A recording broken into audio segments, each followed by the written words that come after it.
People are not as truthful as they're supposed to be. They're not as generous as they're supposed to be. They're not as courageous as they're supposed to be. And they're not humble as they're supposed to be. Your commander will be Zayd ibn Harisa. You have come out here to say your shahada, victory or martyrdom. A sword amongst the swords of Allah subhanahu wa ta'ala has picked up the flag. Khalid ibn Walid has picked up the flag. If Zayd is martyred, he's killed on the battlefield, Ibn Abi Talib will be your commander. He is martyred, Allah ibn Rawah will be your commander. And if he is too martyred, then select the commander amongst yourself. Representing Islam in the most perfect way, never let fear cloud your mind.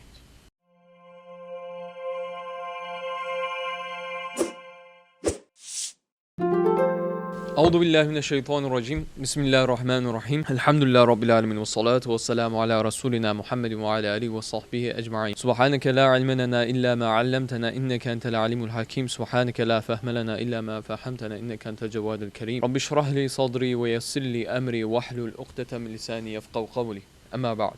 Did you guys watch the video from about the last video? Oh, you did? Very well.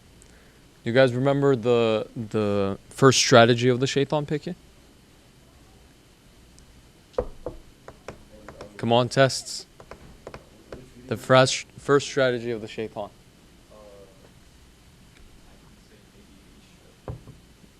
Oh, come on, man. It was about the video. What was it about? Third one. I forgot the thing's name. Musab bin Umays. Okay. Very well. The one before that one was about Hubbu Jah, love for status, fame. And we talked about how Hussein radiallahu anh was martyred. Oh yes. You guys remember? Okay. Well, in the last video about the strategies of the Shaytan, we talked about how the Shaytan uses 6 different strategies, specific. And the very first strategy he uses, especially for the people who want to serve for the sake of Allah subhanahu wa ta'ala, is Hubbu Jah, a love for status, a love for fame. And a love for status and a love for fame can blind someone so much, power, status, fame, money, all that stuff that we're talking about, the worldly stuff, blind someone so much that they could go and do unimaginable, unthinkable things, and they could even claim them to be, for the sake of Allah subhanahu wa ta'ala. It's kind of a matter of issue. It's a matter of issue of sensitivity, actually. So obviously, that was just one of the first strategies of the 6 strategies. And today I want to talk about the second strategy. But before doing so, I want to talk about the word akhlaq. What does akhlaq mean? You guys know? Okay, character. What else? Akhlaq. We hear it a lot. Akhlaq is morality, manners. And Allah subhanahu wa ta'ala teaches us the most perfect form of manners, the most perfect form of akhlaq in the Quran and the Sunnah, the Prophet ﷺ's life. Some virtues such as humbleness, courage, generosity, truthfulness, these are emphasized within the Quran and the Sunnah in the life of the Prophet ﷺ. However, in today's society, one problem a lot of people see with the youth especially, is a lack of manners, a lack of akhlaq. People are not as truthful as they're supposed to be. They're not as generous as they're supposed to be. They're not as courageous as they're supposed to be. And they're not humble as they're supposed to be. About in the first video. Part of the reason, especially in the West, living in the United States of America, part of the reason why such trouble keeping our akhlaq clean and perfected, just like how the Prophet ﷺ and the Sahaba did, biggest reason why is because of our peers around us. The problems that we see around us. You guys probably heard about the phrase peer pressure. What's peer pressure? Exactly, because you're getting influence from them, you're losing your sense of consciousness, and you start to pass some certain lines that you actually had drawn for yourself. For instance, let's say you're a young man who thinks, oh, no matter what the circumstances are, I will never lie. No matter what the circumstances are, I will always tell the truth. You're someone who has based off, structured out your morals, your manners, your akhlaq according to these principles. Comes to hanging out with your friends, the wrong friends, when we say, you're pressured into lying. You cross those lines. And unfortunately, I see this a lot, especially with the peer pressure. And you know what? Part of the reason why people get pressured by their peers? Because they have fear. They lack courage. What do they fear? They fear missing out. Oh, all my friends will be hanging out somewhere. I should be going with them too. I don't want to miss out. They fear how other people will think of them. Oh, I don't want to pray in public because I don't know what people will say about me. I don't know what my friends will say about me. Maybe they'll make fun of me. You guys probably have these issues among yourselves, maybe with yourselves. Taking wudu in a public bathroom seems to be a lot more difficult nowadays. People are like, oh, I'm ashamed. I don't want someone to see me washing my feet. Is that correct? And some people rather delay the responsibility that Allah subhanahu wa ta'ala ta'ala has bestowed upon you just because of the fact that you are worried what other people will think. Allah subhanahu wa ta'ala is saying you have to pray 5 times a day. You have to be humble. But the moment you're playing basketball, the moment you're playing soccer, you score a goal, the first reaction, I defeated you. A sense of pride. Is that correct? We see this a lot among the youth especially. And this is encouraged by the society. The flex culture, as we say. Oh, I got the Rolex. I got the cash. All that stuff. Unfortunately, we're as a society, we're pressured into this and we lose our values as a Muslim.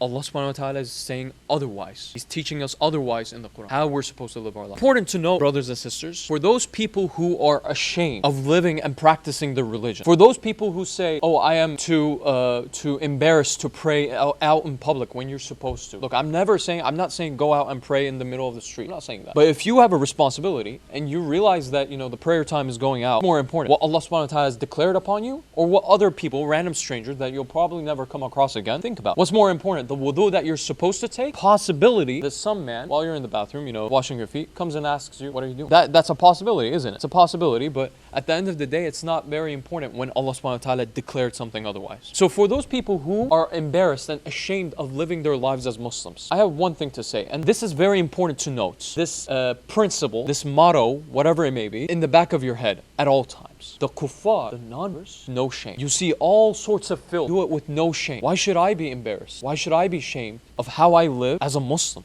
Allah subhanahu wa ta'ala has declared it upon me. Does that make sense? Like look at all the filth that your other people in public are doing who are in disbelief, and they do it with no shame. I'm sorry to say this, but some of them live like animals, not very different from animals. And this lifestyle, unfortunately, ruins them, but they do it publicly, no shame. Why should I be ashamed of the way I live as a Muslim, especially when Allah subhanahu wa ta'ala honors it? So whatever anyone else thinks doesn't matter if Allah subhanahu wa ta'ala is pleased. Now this brings me to my topic of the second strategy of the Shaytan, and that is instilling fear among the servants of Allah subhanahu wa ta'ala. So I usually see this with prospective mentors. Inshallah, one day you guys will grow up and become mentors as well. You guys will become leaders to guide your friends. And I know once you guys get older, some questions will start to pop up in your head. Now, being a servant of Allah subhanahu wa ta'ala means sacrificing something from yourself. Being a mentor means sacrificing from your time, sacrificing from your weekend, and so on so. However, when it comes to serving for Allah subhanahu wa ta'ala, Shaytan uses this very sneaky strategy where he whispers, this is very sneaky, you don't even realize it when it comes to you. He whispers into your ear and says, look, you have other things to worry about. You're going to be sacrificing so much of your time. What's going to happen to all the free time you could have had? What's going to happen to all the gaming time you had? Are you going to be able to hang out with your friends? What's going to happen to your classes, grades? Questions like this will start to pop up in. And I've seen this with a lot of prospective mentors, people who want to serve for the sake of Allah subhanahu wa ta'ala. I've seen this a lot. These questions pop up. And I always remind them, this is only a whisper of the Shaytan meant to instill fear in you so that you block yourself from doing something good for the sake of Allah. Does that make sense? Yani the whole baseless fears that you grow within yourself can become so strong that it blocks you, it becomes an obstacle for you to serve for the sake of Allah subhanahu wa ta'ala. These baseless things should have no meaning. Now I want to take you guys back to the year 629. 3 years before the Prophet ﷺ, the blessed Prophet Muhammad ﷺ passed. 29. The setting is a village called Mutah, and it's located nearby the Jordan River. A strong army of 200,000 Byzantine soldiers came towards the Arab Peninsula for what? To attack the Muslims, expanding very, very quick. So the Arabian Byzantines, the Arabian Christians, the Byzantine Empire, all came together just so that they could put a stop to the expansion of the Muslims. The year is 620. 200,000 strong army, soldiers waiting to face the Muslims. And the Muslims gathered their biggest army ever for the Battle of Mutah. 3,000 to 200,000. And before they went to battle, Prophet Muhammad ﷺ called the Sahaba, called the 3,000 soldiers, and made its statements. And this kind of statement was never made. He said, in this battle today, your commander will be Zayd ibn Harisa. If Zayd is martyred, he's killed on the battlefield, Ibn Abi Talib will be your commander. He is martyred, Allah ibn Rawah will be your commander. And if he is too martyred, then select the commander amongst yourselves. When the Sahaba heard this, there's 3 names, Zayd, Ja'far, and Abdullah. When the Sahaba heard these, they know that the Prophet ﷺ never prophesied anything like this before for any other battle that they had, in the previous battles that they went. You know what this meant? Zayd bin Harisa, Ja'far ibn Abi Talib, Abdullah ibn Rawah, all 3 of them knew that this was their last battle. They all knew this was the last time they were going to see the Prophet ﷺ. They all knew this was the last time they were going to kiss their wives and kids goodbye, because the Prophet ﷺ had never said anything like this. They knew this. Now just try to imagine imagine that picture in your head. You're going to battle. You have an army of 3,000 soldiers. Enemy force is 200,000 soldiers. And you're told that you're going to be martyred. This spike up some sort of fear within you. Fear of losing your life. Fear of losing your wealth. What's going to happen to my wives? What's going to happen to my family? These kind of thought processes might have went through their heads. But was this fear enough to stop them? Maybe Shaytan did try to whisper in their ear. Try to instill fear in them. To become an obstacle from them to that battle. But nothing of that sort. No fear. And so the battle starts. And before the battle starts, Abdullah ibn Rawah, one of the person that was called out, Abdullah ibn Rawah saw the Muslim soldiers. He saw the Muslim army. And he saw that they were slightly worried about the fact that there was 3,000 of them and the opposing force was 200,000. 3,000 to 200,000. So he saw some of the Muslims were a little uncomfortable about this. And look how Abdullah ibn Rawah spoke to them. He said, "Men, what you dislike is that which you have come out in search of. Martyrdom. You have come out here to say your shahada. You have come out here with the hopes of reaching Allah subhanahu wa ta'ala." And then he continues to say, "We are not fighting the enemy with numbers or strength or multitude, but we are confronting them with this religion which Allah has honored us. Come on, prospects are fine. Victory or martyrdom." Look at that. Look at that fearlessness. Look at that commitment. What is he saying? He's saying whatever happens today should be good for us. If we are victorious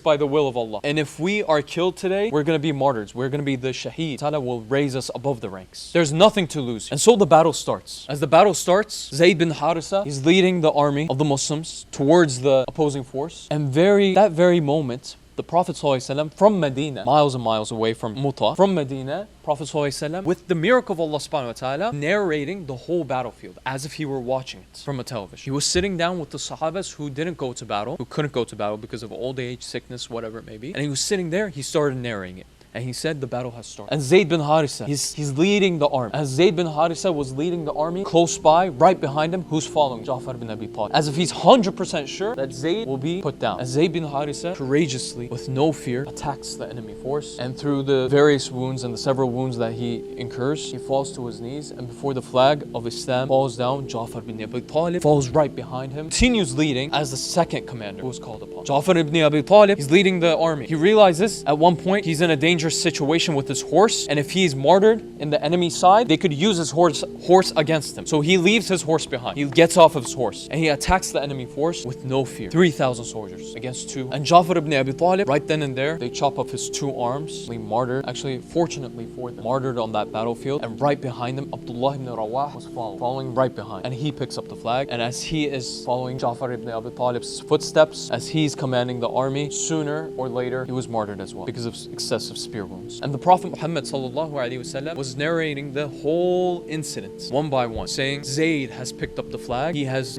been martyred. Now Ja'far ibn Abi Talib has picked up the flag. Now he has been martyred. And now Abdullah ibn Rawah has picked up the flag, and he has been. That very moment, he starts crying because the flag of Islam has fallen down. The amana, the duty to carry this leadership of the Muslims has fallen down. Who's going to pick it up? Who's going to take care of the Muslims? Who's going to lead the Muslims? At that very moment, Prophet ﷺ looks at this ashab companions and says, a sword amongst the swords of Allah subhanahu wa ta'ala has picked up the flag. Khalid ibn Walid has picked up the flag. And Khalid ibn Walid leads the army fearlessly, raising the flag of Islam, courageously, the undefeated, the victorious, the conqueror. Khalid ibn Walid, 9 swords on the day of 9 swords. And he leads the army of the Muslims to victory, with the will of Allah. There's a very important message for us here, boys. Very important. We see that these Muslims, the companions who are our role models, never had fear become an obstacle for them when it came to serving for the sake of Allah. Sacrificing your life, time, energy, wealth, meant nothing to them. At the end of the day, this world is a short, temporary time span that you will be spending. The real world that you're working for, the real reward you're trying to attain is in the afterlife. Nothing of this world was pleasing. Now today, no one is asking you to sacrifice your life. You don't have to sacrifice your life for the sake of Allah subhanahu wa ta'ala. You don't have to face death. But unfortunately, with our youth, they come to a point where it's very difficult for them to even wake up for Fajr. That's the sacrifice you have to make. To a halaqah is a sacrifice you have to learn about your religion. Representing Islam in the most perfect way, with the most perfect akhlaq and the manners, is a sacrifice you have to. Not hanging out with the wrong friends is a sacrifice you have to. Making right choices in life. More difficult. Time of the companions or what we're sacrificing. It's uncomparable, is it? But unfortunately, we do not understand the value of this. We don't don't understand the value of what we have in our hands. We are Muslims today because of the sacrifices our ancestors and the Sahaba had made beforehand. If it were not for their sacrifices with their lives, we would have not had Islam today. We would have not been living Islam in this perfected way. So it's very important to never let fear become an obstacle. Never let fear cloud your mind, and always be committed to serve for the sake of Allah subhanahu wa ta'ala. Because whatever you're planning on getting in this world is very temporary. All the riches, all the grades, all the friends, it's temporary. We're working for the afterlife. Take every step cautiously. I don't want this to be misunderstood. This doesn't mean, I know some of you might go up to your parents and be like, Mom, I don't have to study for my grades anymore. It doesn't matter. This world is temporary. This isn't the lifestyle we want to live. Because as Muslims, present Islam in the most perfected way, right? So you have to be successful with your grades as well. You have to be successful with your grades as well, so that inshallah, bi'idhnillah, you guys could represent and carry the word of Allah subhanahu wa ta'ala to all parts of the world. May Allah subhanahu wa ta'ala keep us steadfast, and may He protect us of fear, bi'idhnillah, inshallah. Ameen. Walhamdulillah Rabbil Alameen. We have new and amazing videos coming up. Don't forget to like, subscribe and comment. stay tuned.